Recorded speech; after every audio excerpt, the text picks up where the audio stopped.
Hello students, this is your review for your final exams. Your final exams consists of 3 exams. One of them is on Unit 4 of your book, or Part 4 rather, of your book, and plus 2 assessments. The Part 4 exam consists of the last 2 chapters in your book. The assessments cover general topics of the course. And as with all of your exams, you have to take the exam on your own without outside help. You can have one sheet of paper, both sides of notes, but that is all. You cannot use your book during the exam. You have to take the exam on the date and the time provided by me. That is in your calendar, and also you have received emails from me telling you of the date and the time and the manner of the exam. If you're taking this course online, then your exam will probably be online. If you're taking it face-to-face, your exam will probably be taken in class face-to-face. Just check the details of your exam, of your calendar, and of my emails to determine when and how you take the final exams.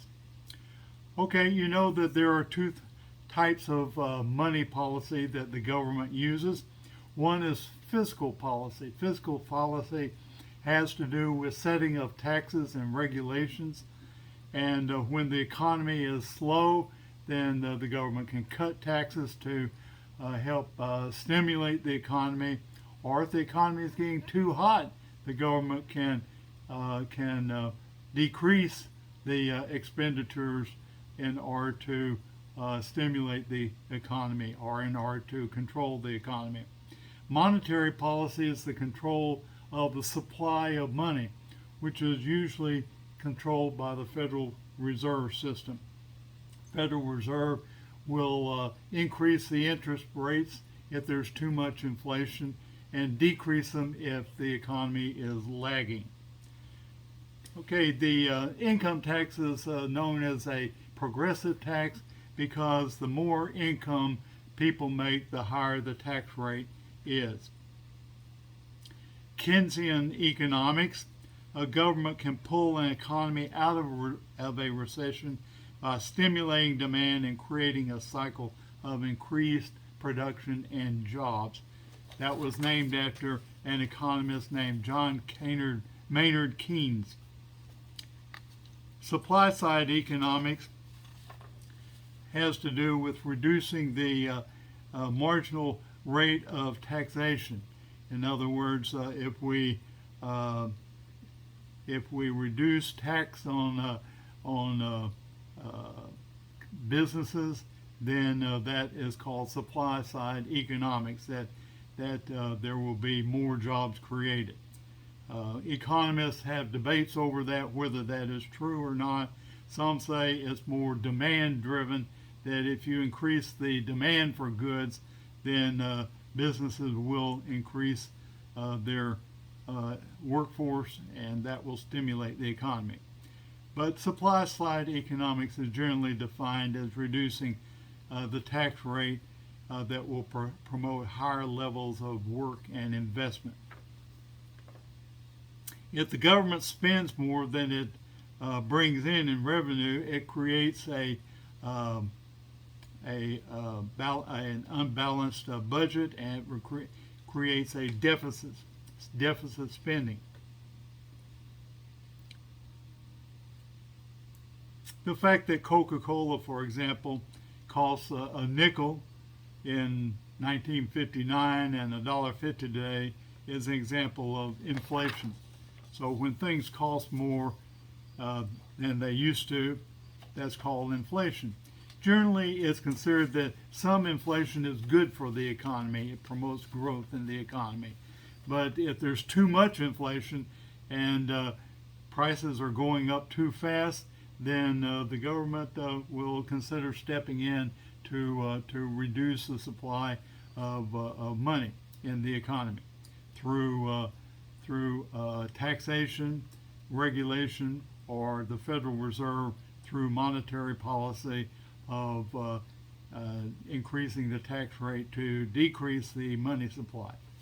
Franklin Roosevelt, of course, was the father of what's called today cooperative federalism, where the federal government and the state governments cooperate together, and they promote the Keynesian economic theory. Social Security's goal is to ensure that basic income to all workers once they retire.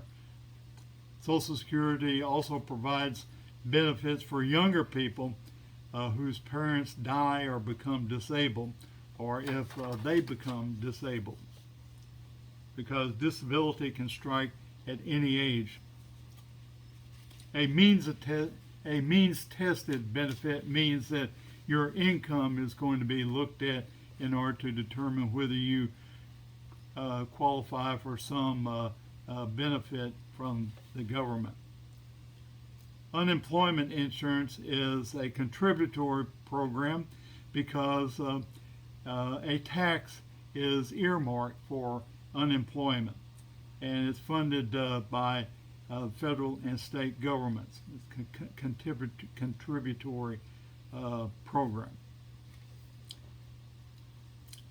The TANF program, which is temporary aid to needy families, used to be called by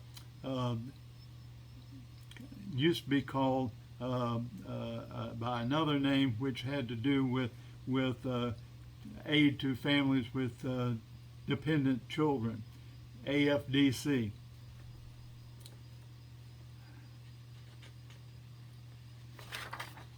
TANF produces income for low-income families, but always less than the poverty amount. It does not take people out of poverty.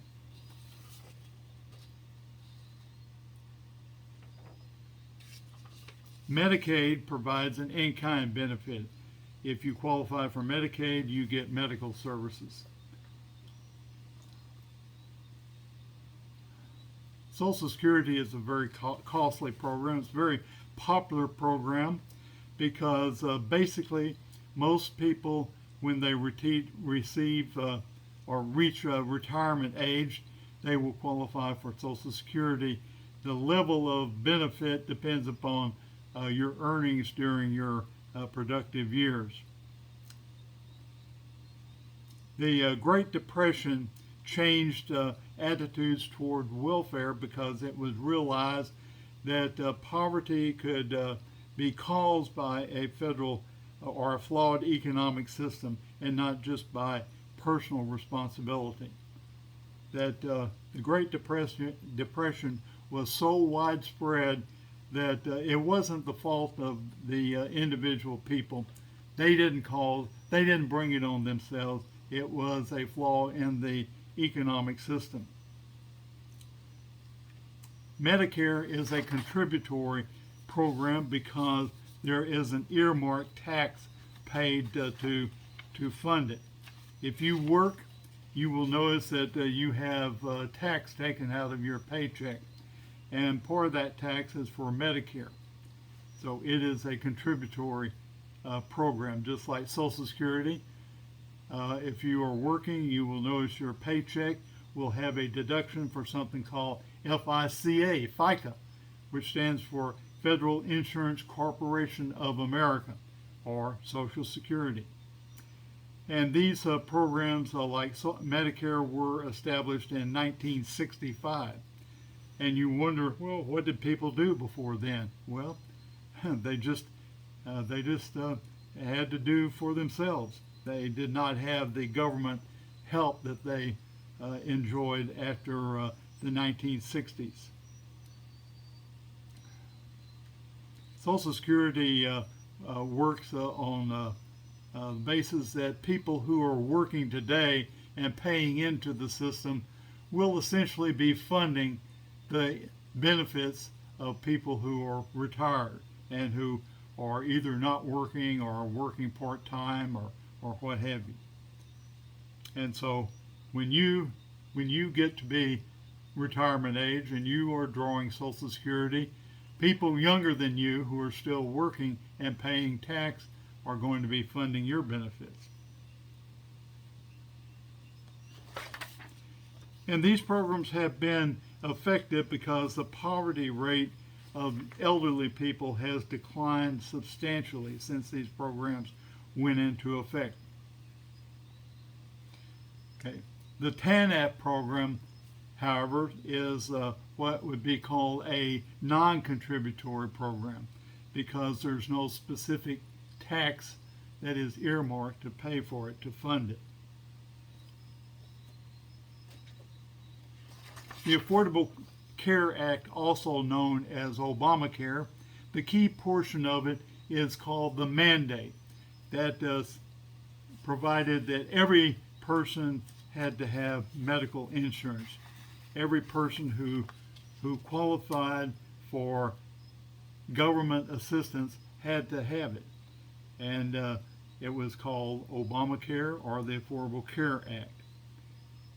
And if you did not have it, then when you filed your income tax, you had to pay an extra tax. You had to pay a surcharge because you did not have health insurance.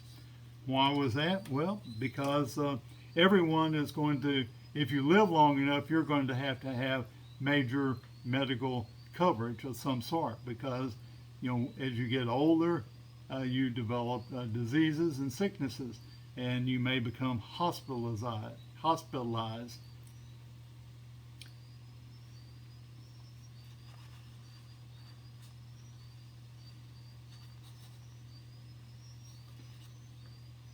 And of course, more education, higher education produces more income. It also produces, good regular voters, because the key elements in determining whether or not a person is going to exercise their right to vote regularly is income and education. And of course, those two are very closely related. That is one reason why you are taking this course and others, to get a degree.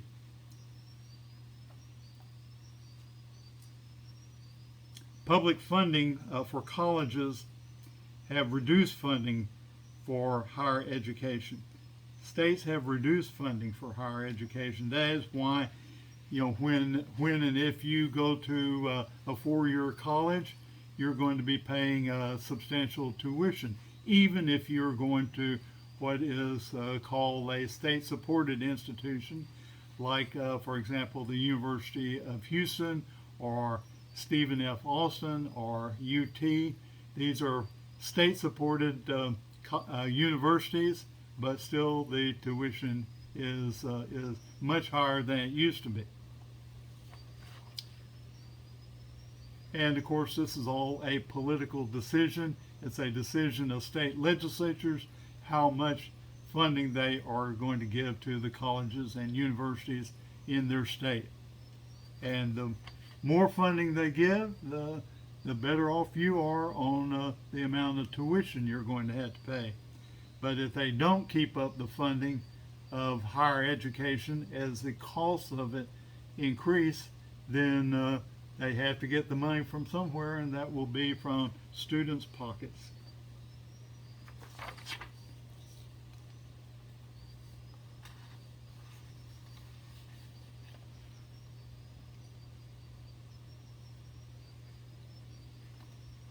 The Republicans tried to repeal the Affordable Care Act when they took control of both houses of Congress and the presidency during the presidency of George W. Bush and during the presidency of Donald Trump. The Republicans controlled both houses of Congress, and they controlled the presidency. So they wanted to and had campaigned on platforms of repealing the Affordable Care Act, repealing Obamacare, and they were unable to do it. They were unable to do it mainly because they did not have an alternative to present.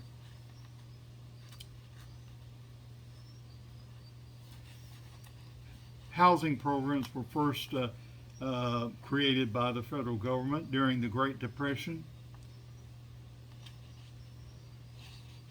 Social policies of the government benefit mainly the middle class and the elderly.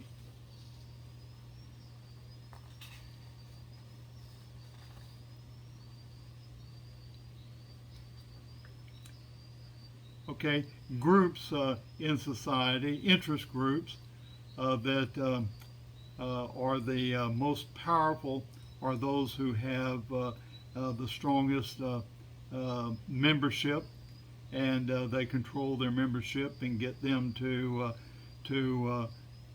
contact their representatives and their senators when they want some action taken or not taken.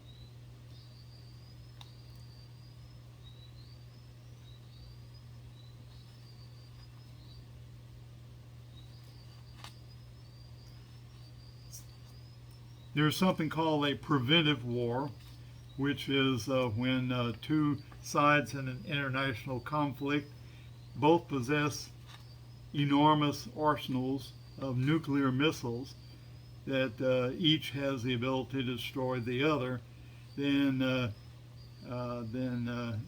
it would be called a preventive war. A rogue state is one with unstable leadership. The lowest priority of the United States in foreign affairs has been human rights, even though we talk about it a lot. There's not a whole lot done about it. It's really the almighty dollar that rules the U.S. policy in foreign affairs.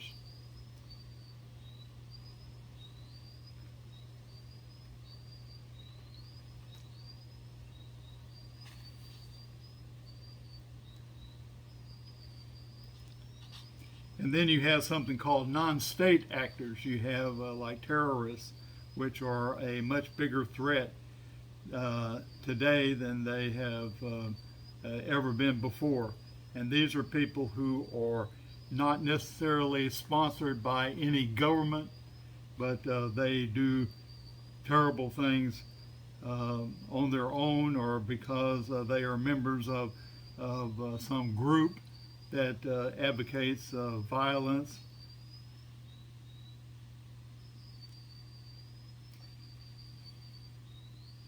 During the Cold War was a time after World War II where the United States were at odds with powers like the Soviet Union, what was called the Soviet Union at that time.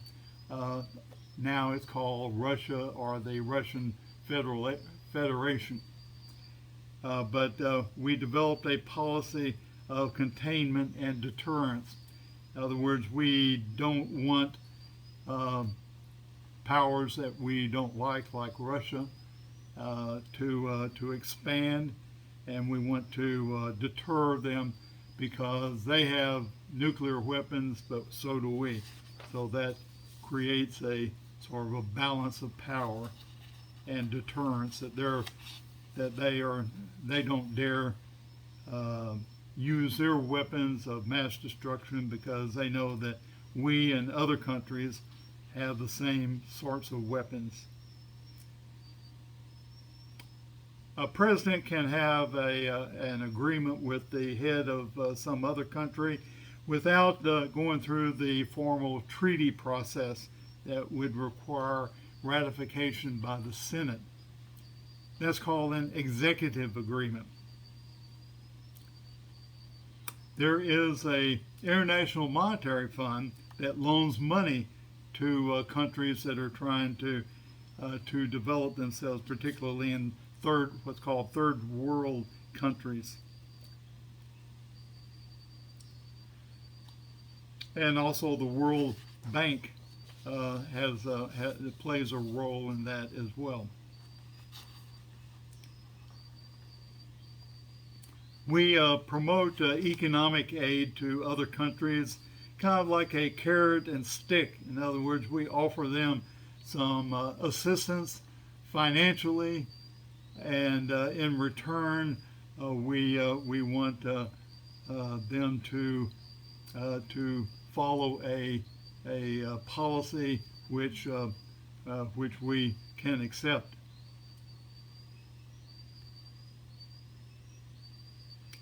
The Security Council of the United Nations is the most important part of the United Nations. It is consisted of 15 members, and 10 of those members rotate. That is, that one country sends a representative or its representative to the Security Council for a certain number of years, and then they are replaced by representatives from another country. And so they rotate. 10 of them rotate. So ultimately, every member of the United States ultimately gets to participate in the Security Council. Security Council is the body that passes resolutions of the United States, which are binding on the other members of the United Nations. Although they are not really enforceable, other members are supposed to honor them. However, there are 5 members which are the permanent members. And of course, you can guess those are the big powers of the world. That is the United States, United Kingdom, France, Russia, and China. And these all have a veto power in the Security Council. So if a resolution is proposed and one of these 5 members votes against it, then it dies.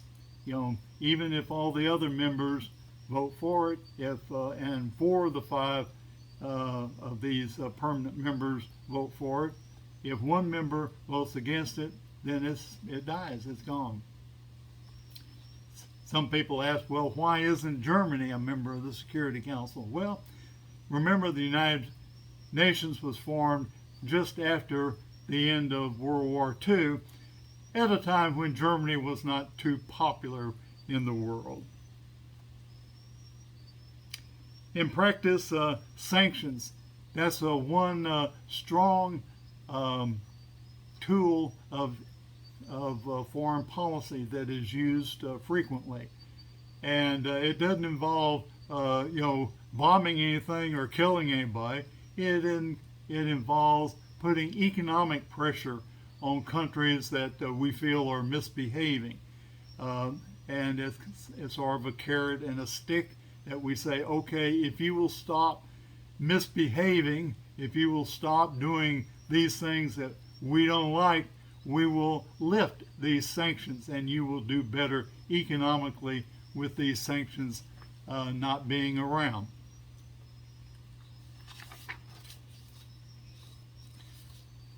A group of countries got together after World War II, and under the leadership of the United States and others, United Kingdom, and formed the North Atlantic Treaty Organization, and also an Organization of American States, and Southeast Asian Treaty Organization are all examples of collective security arrangements. The North Atlantic Treaty Organization is probably the best known of these. NATO, it's called. And the central part of NATO is the Article 5 of the NATO agreement amongst a number of members, which stands at about 32 today. There may be more by the time you watch this video, but today it's like 32 members. And Article 5 states that if any member of NATO suffers an attack by another country, the other members of NATO will come to defend it, will join in defending this country against an attack from another country. And of course also the NATO members agree not to attack each other, because that would really complicate things.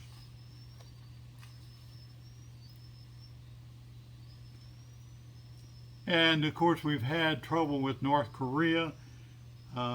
because they are a trading partner with China, and so if China supports them, then they not only survive but they prosper.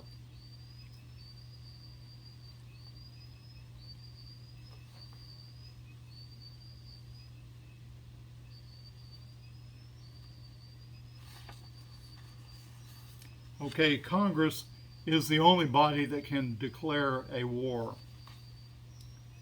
The last war that was declared was World War II. Since then, all of the other actions, which are essentially wars, like the Korean War, Vietnam War, the Iraqi War, the Iraqi, the Afghans, the war in Afghanistan, were not formally declared wars. They were like executive action that was supported by Congress. Congress was willing to fund it, but they didn't really vote for it. There is a director of national intelligence, and that person's job is to coordinate intelligence activities and prepare the president's daily intelligence briefing. That is very important. Every day the president gets a daily briefing. It's a stack of paper that he is supposed to read, and if there's any action that needs to be taken based upon the intelligence that is presented to him, he's supposed to take some action. The World Trade Organization was designed to promote trade amongst its member countries. Okay, so that's the conclusion of the review for your federal exam on Part 4. Now for the assessments. Okay, you have 2 assessments, and you have to do both of these. They are comprised of 10 questions each. They're all multiple choice, and they are questions on things like federalism and like the 10th Amendment, which reserves to the states rights or powers that are not delegated to the federal government. And cooperative federalism, you know about that. And you know the examples of checks and balances are things like Congress can impeach the president. You have judicial review by the courts of presidential orders, executive orders, and of legislation passed by Congress. And also the president can veto acts of Congress. So all of these are examples of checks and balances. With respect to the budget, about 75% of the expenditures of the budget are for what's called categorical programs. Categorical programs are programs where the Congress and the executive have imposed regulations, and they oversee the expenditure of the money. That is opposed to what's called block grants, whereby Congress appropriates money. The president signs the bill appropriating the money, but the states are just given the money, saying, "Hey, this is for education. Do something with it. Have fun." And it's not really policed the way it should be. That's a block grant. The states and the federal government exercise powers together, concurrent powers. There was a question one time about whether Congress could exercise powers that are not expressed in the Constitution, because Article 8 of the Constitution, Article 1, Section 8, Article 1, Section 8, lists powers that Congress has. And so what if Congress wants to do something that's not on the list? Well, it could be what's called an implied power. For example, in a court case called McCullough versus Maryland, it was decided that it was constitutional for Congress to establish a national banking system, because even though it's not expressly provided for in the Constitution, things that are expressly provided for are things like coining the money, paying the national debt, levying taxes, all things that involve money. So if Congress has the power to do all those things with money, then logically it should have the power to establish a national bank to handle it. So that's called an implied power.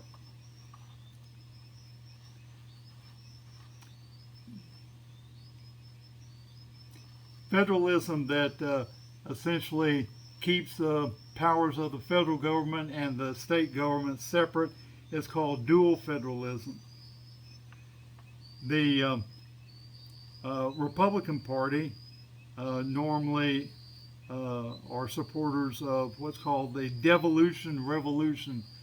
In other words, there was a time toward the late 1960s when the president, under the leadership of the president at that time, President Nixon, and members of Congress, it was thought that the federal government had too much power and it needed to be sort of dialed back, unwound, and that was called devolution revolution.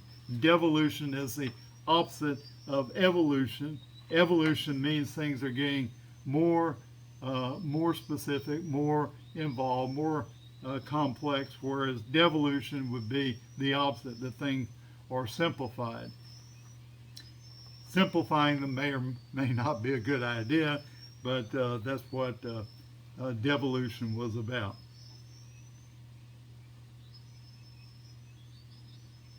And states' rights and construction and strict construction prefer which of the following: dual federalism and block grants.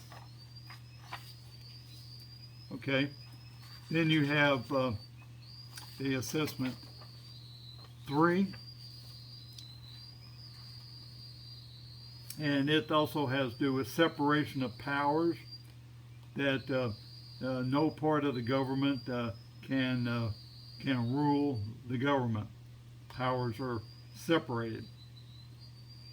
And only Congress can declare war.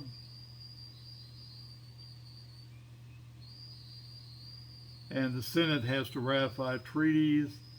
The House of Representatives and the Congress as a whole mainly exercise the power of the purse.